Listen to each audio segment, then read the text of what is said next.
Yeah. Lexus like it's 07. I just hit a lit, gotta hit a next. Oh my! Yeah, I know you learn your lesson. Up a GPS if you need a dressing. I'm about a bigger homie, but I want. We are here with the 2022 NMHBA postseason review. I know this isn't going to please a lot of people, but something we had to do to get next season started because we have probably our best season coming yet. More teams, more committed players, and it's just going to be the best, in my opinion. So, not to say that 2022 was bad in any means. Obviously, thankful for everything that happened. Um, but we had to take steps and we lost some film. Games had to be pushed back super late. So it just had to be done this way. So hopefully you guys still enjoy it. Starting with the first round of the playoffs, there were two series that had a forfeit involved. In the West, it was the 5-seeded Bandits and the 4-seeded Yak Boys. The Bandits actually forfeited the game, were unable to attend in the time, so they had a forfeit. And the 2-seeded Wolves got a forfeit win against the 7-seeded Slat. Slat had only played 4 or 3 games in the season, so it was kind of expected. So those two teams are moving on. Moving on to the games that actually happened. We're going to start with the 3-seeded Tropics and 6-seeded Classics in the East. A lot of you guys know how this series went. We posted some games about it. It was the only series that I know we for sure got a game on. And yeah, the Classics stole game 1 behind Skylar Gill Howard and Stu. But then the Tropics were able to shock the Classics and steal games 2 and 3 behind monster games by Stas and Luke Radomski. Shifting to the 1-seed matchup in the East, it was 1-seed Loot Llama Elite versus the Gravy Boys. Gravy Boys hadn't won a game all year, have been struggling to get consistent players, and Loot Llama has just been dominant. They hadn't lost going into the year, so it was pretty heavy favorites for Loot Llama, and that's just what it looked like. Loot Llama dominated game 1 and dominated game 2. Wasn't all that close, even though Gravy Boys were able to bring in ex All-Star captain Eric Kunze, ex-rookie first-teamer. He did his thing, but it just wasn't enough to defeat the dominant squad of Loot Llama Elite. Then going down to the 5-4 in the East, the last matchup was Yellow Jackets and Brandy Boys. Very questionable matchup. Brandy's Boys hasn't had a consistent lineup all year, and the Yellow Jackets did, but just weren't able to get that many wins. I think they only had one, and it was against the Boss Ballers. And so it was kind of up in the air, but Brandy's Boys brought in their man Paul Nenning and a new guy in Alex Dempsey, and they just dominated, swept them. It got so frustrating. Aiden, all-rookie first-team candidate, kind of just gave up. Logan got in his head, the ex-trash talker of the year, and Brandy's move on. Shifting our focus to the Western Conference, starting with the 1-seeded BTB taking on the Boss Ballers. Boss Ballers slid down in the standings all the way to the 8th seed. Were projected to be a 6th seed midway through the year after a disappointing season, but then they just kept losing games and ended up falling to the 8th seed. But coming in, Ryan Glomsky, the captain of Boss Ballers, seemed to be the most confident player at the court because he brought in his guy. He wanted him all year but wasn't able to due to college basketball in Big Mac. And Big Mac did his thing. He was dominant each and every single game, couldn't be stopped, and they not only upset the reigning NMHBA champs, 2-time reigning NMHBA champs, but they swept them. Granted, BTB didn't have one of the greatest players ever, Grayson Pritzel, but they still got swept. BTB was undefeated in the regular season because they weren't able to match up against LE, so both teams were able to go undefeated. But no one, and I mean no one, saw that coming, in my opinion. I didn't see a world where BTB didn't at least get to the conference finals, but they didn't. Boss Ballers did their thing. Going down to the 3-6 matchup now, we got the Uchihas taking on the Rookie Reindeer.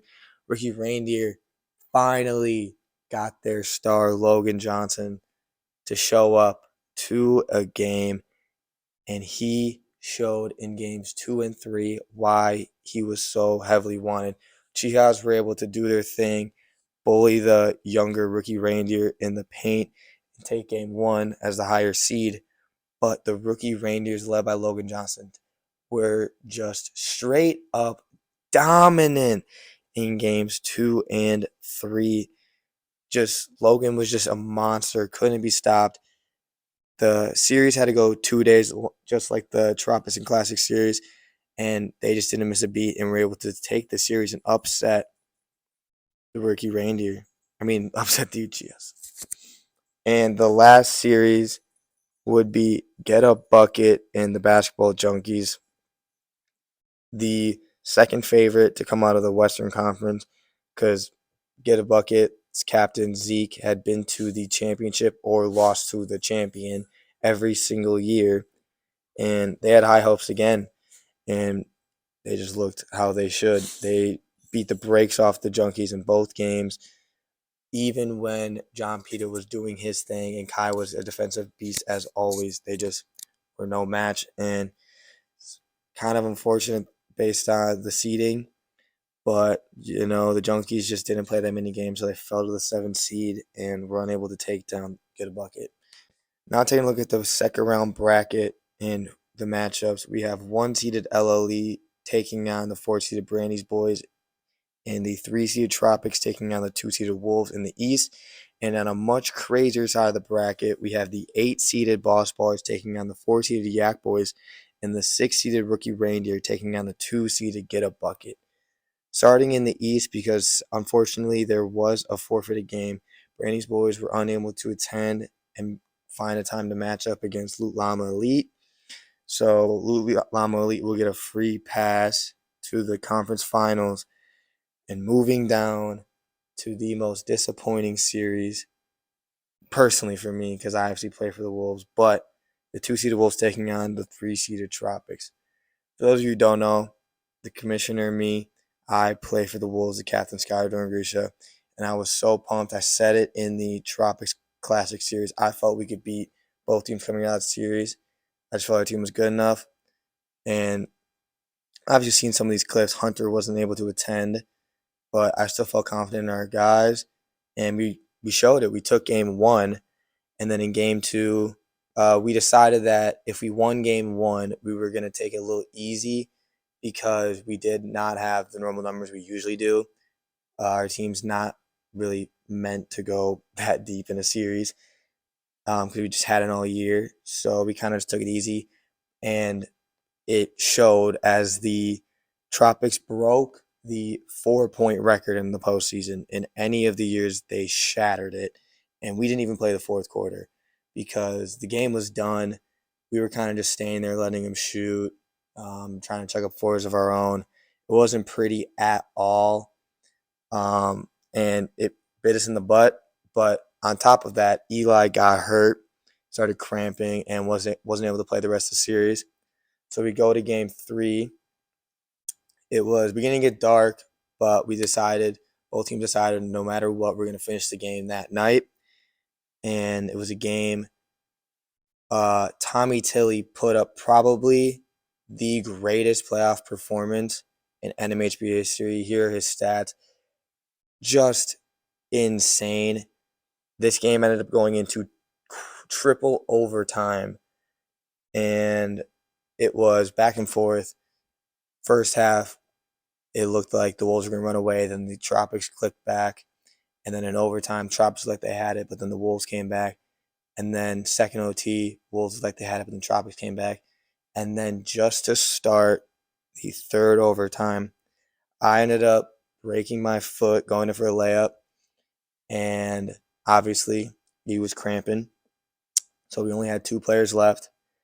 And they decided to continue playing, and we were unable to win.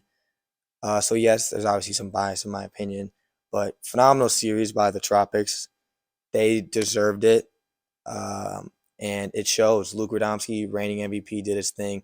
Danny Sescunas, probably the unsung hero. He did his job, knocked his shots down, played defense, and they just outplayed us in 2 games. We can make excuses about injuries, but I mean, they played well enough to get to those points, and they managed to win. So congrats to the Tropics. They will be playing the Lulama Elite in the conference finals.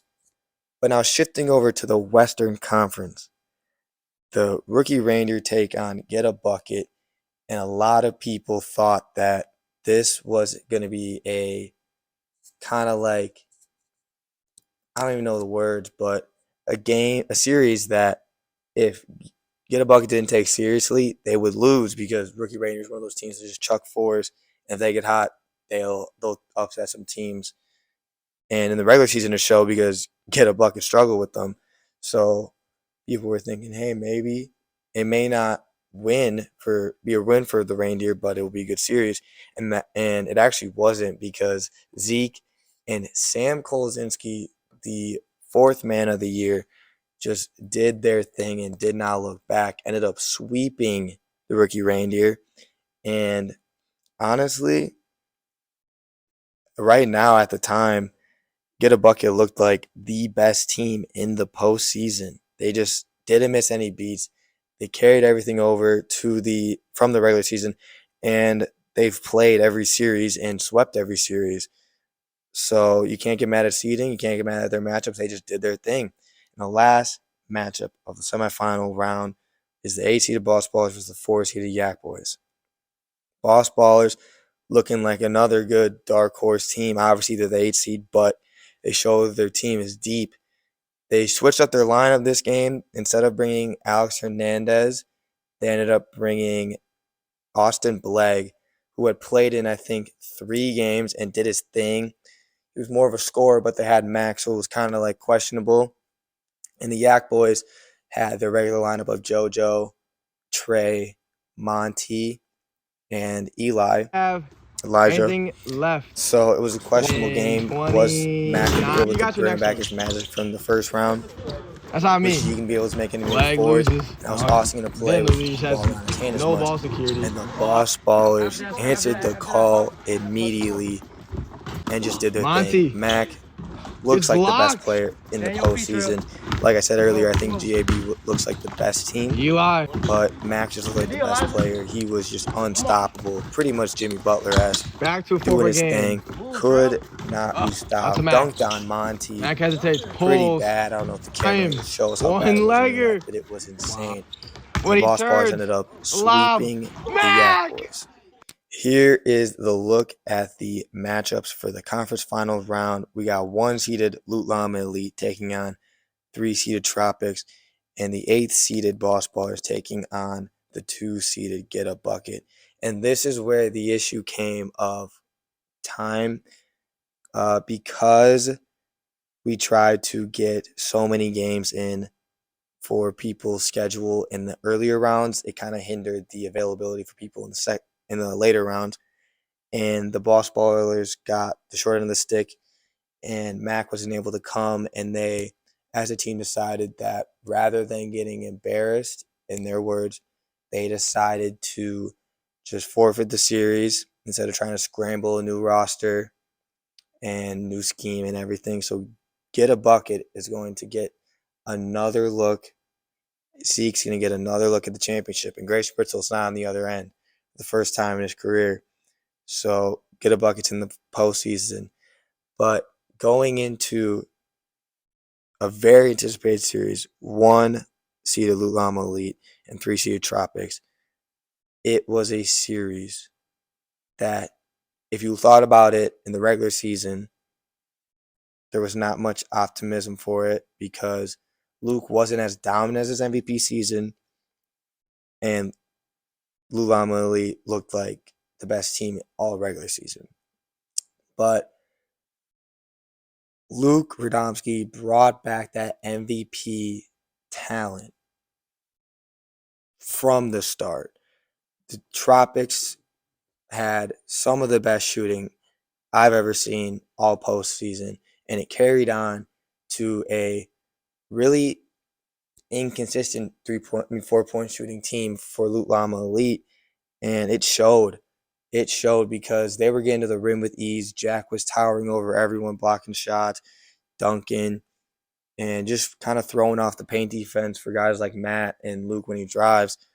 But it didn't really matter because Luke, Dan, Matt, Gerst, the few times he was in, were knocking down fours, and it was a full system just going, but it still wasn't enough for the dominance of Loot Llama Elite. They were able to win after, I think, 3 to 4 missed opportunities in the last minute for the Tropics to pull out the win.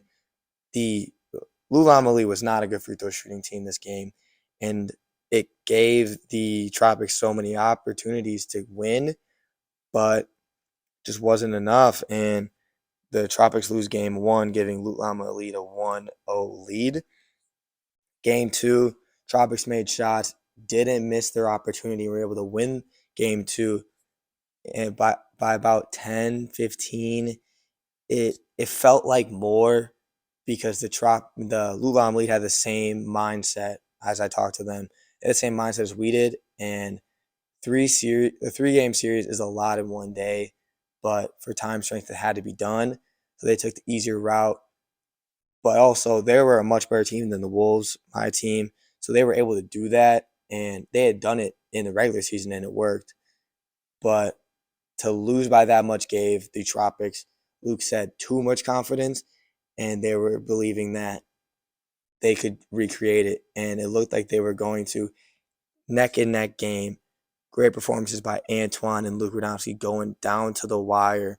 And Luke Radomski with a chance to make NMHBA history and have the first time ever not have the 2 1 seeds, let alone a 1 seed, not make the postseason.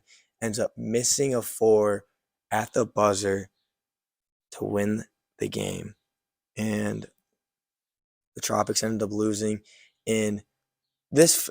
Like I said at the beginning of the video, this just won't do it justice because of how good everyone was just playing.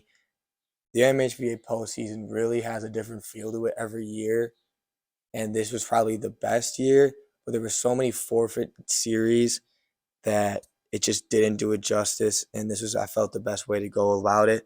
But the championship is going to be Loot Llama Elite versus Get a Bucket.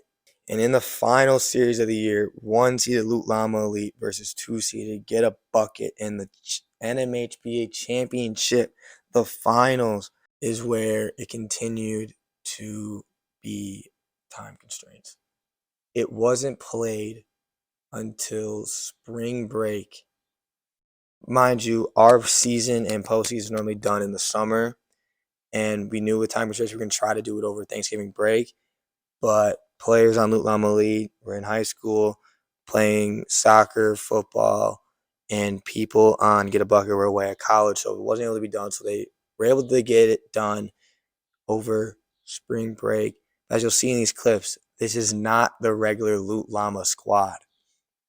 Jack Riley, the Rookie of the Year, and second in MVP voting, wasn't there. And Antoine Jones, all-rookie first-teamer, all-NMHBA first-teamer, and top 5 in MVP voting, wasn't there either. Both were away, and this was the only time they could play until summer, and that was when we focused on the season. So they decided to tell Dylan, hey, if we lose, we'll just get it back next year. But Dylan brought back Rob Peters and another one of his new friends as a sub, and it did not look good in game 1. Get a Bucket had their entire team of Sam, Zeke, Deontay, and Aaron, and they just kind of ran away with it from the jump. They knew all the rules, knew the game plan, knew how everything kind of works postseason-wise, whereas really only Dylan did, and he was also a rookie. So it wasn't that same experience, and that led to a pretty handily won game for the Get a Bucket squad. So it was 1-0 lead But Robert Peters had only played 2 games up until this point, comes back and looks like a mixture of Kevin Durant and Giannis, and just does it all offensively. Doesn't do much defensively, but doing it all offensively, and takes game 2 for the Loot Llama Elite squad. Series tied, game 3. Game 3 is the final game of the season. Every player's dream. And Robert Peters, yet again, comes to the call for all Loot Llama Elite fans, the whole Loot Llama Elite squad, and dominates yet again, putting up the most impressive stat line for a center in NMHBA, maybe playoff history, other than Jake in his first postseason 2 years ago. But I even think it's better because it was in the NMHBA finals, giving Loot Llama Elite their first ring in franchise history and the first ring not given to a Western Conference team, which was BTB the first 2 times. So the first new champion is the Loot Llama Elite squad.